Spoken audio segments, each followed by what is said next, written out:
The call came on a Tuesday morning while I reviewed quarterly figures in my office suite at Sterling Hospitality Group.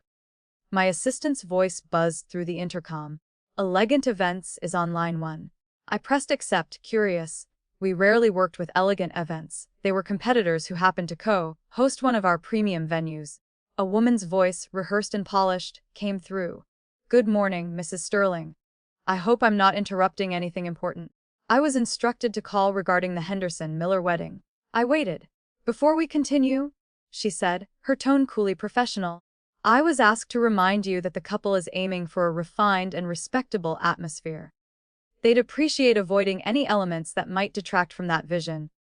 The implication hung unspoken in the air. There are some people who don't fit the vision, and I was clearly not one of them. A quiet stabbing sensation pierced my chest, like a cold blade against a warm heart. Then she delivered the blow with practiced apology. Mom, I'm truly sorry to say this, but your son specifically asked me to tell you. He said this day is about elegance and dignity, not guilt and garbage from the past. Elegance, dignity, guilt, garbage. She had made the contrast clear. I must be all the wrong things. I closed my eyes, taking in the full weight of it. My son Marcus, the child I'd raised from infancy when another was lost at birth, had declared me a stain on his moment of triumph. In his world, understatement like this was declaration, you are unwanted, unwelcome, unworthy. I pressed end call and leaned back, watching the skyline through floor to ceiling windows. I had helped build some of those towers with my investments.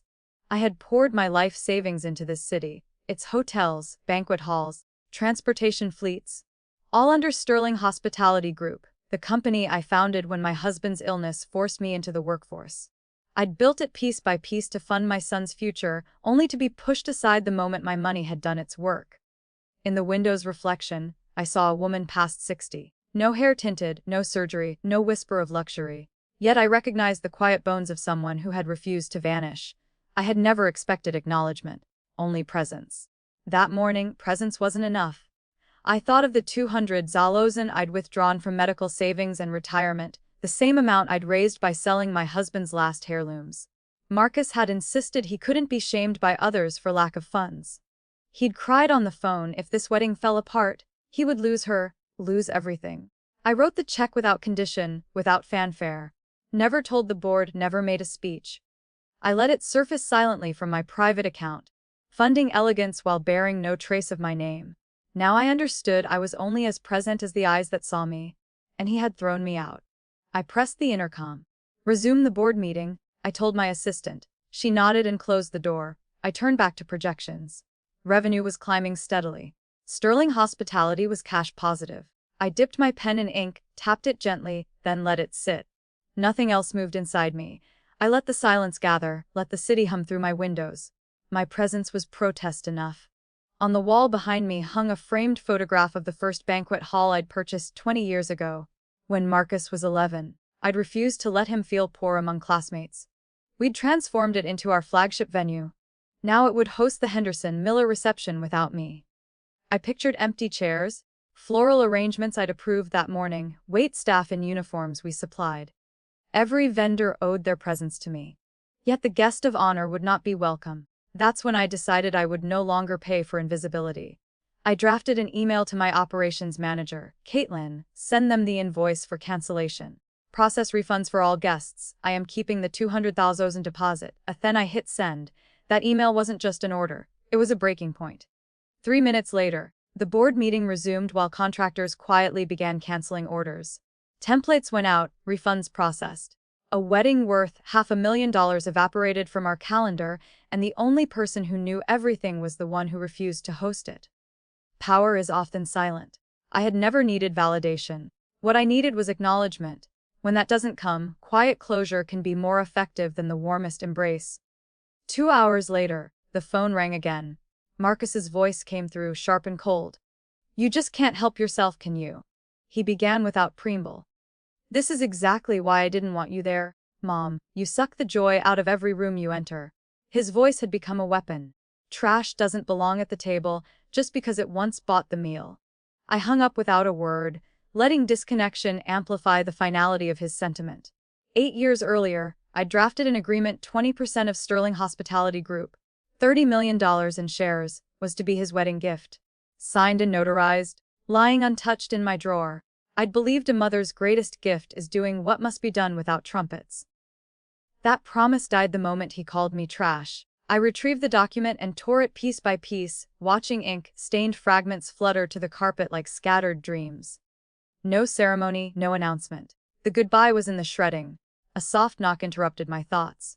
My daughter entered, not Marcus, but Elena, the child born the same night Marcus was placed in my arms by hospital mistake. She'd found me 5 years ago, carrying a brass hospital bracelet like evidence of 2 lifetimes. Today she wore jeans and carried daisies. 2 for every year since she'd first seen my photograph. She'd come hoping for family reconciliation, wanting simply to wish Marcus well. She sat quietly behind me as Marcus called back, repeating his venom. You think money compensates for God's silence, but you were never a mother to me? My daughter whispered through love and horror both.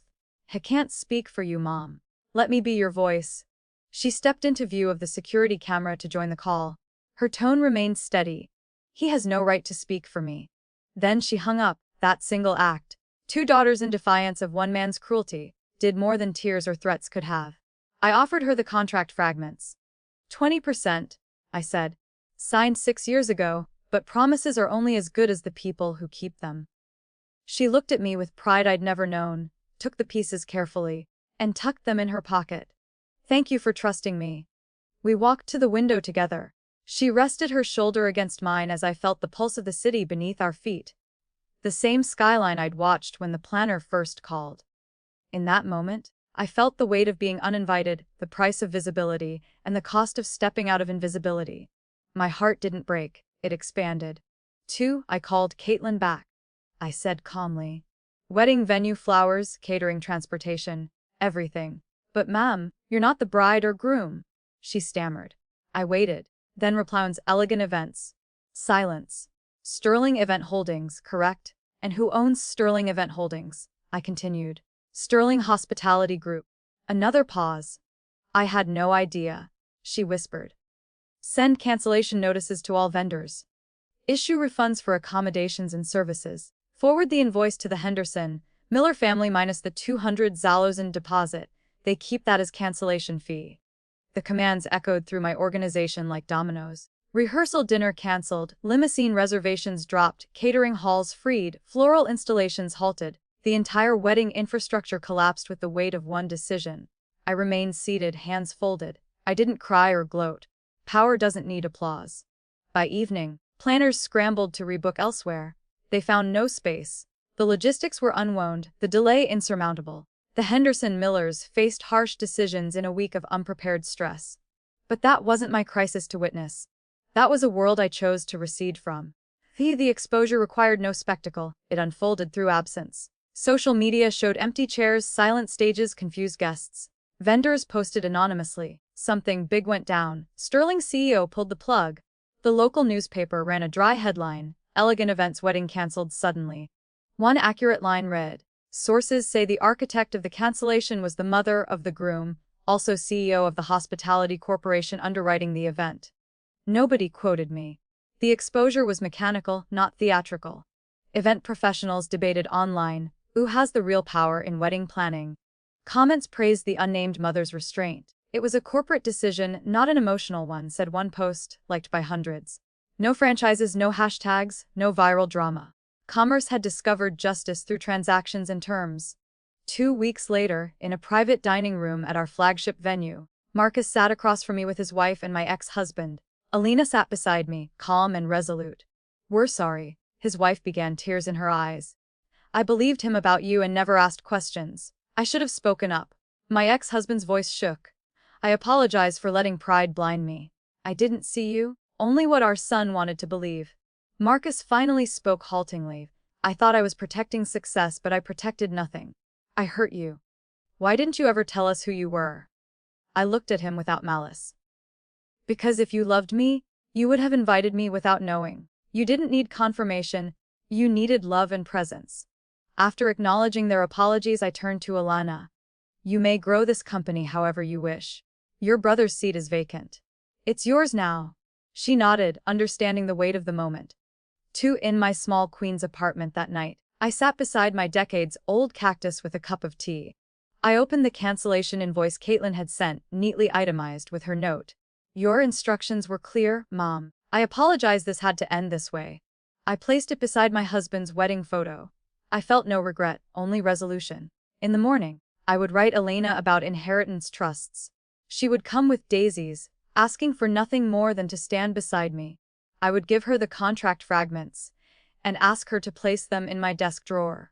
Not for breaking a promise, but for finally seeing what kind of promise couldn't be honored. I finished my tea and stood. Behind me, a chapter of service ended. What remained was authority reclaimed, dignity restored, and quiet knowledge that my power was not loud.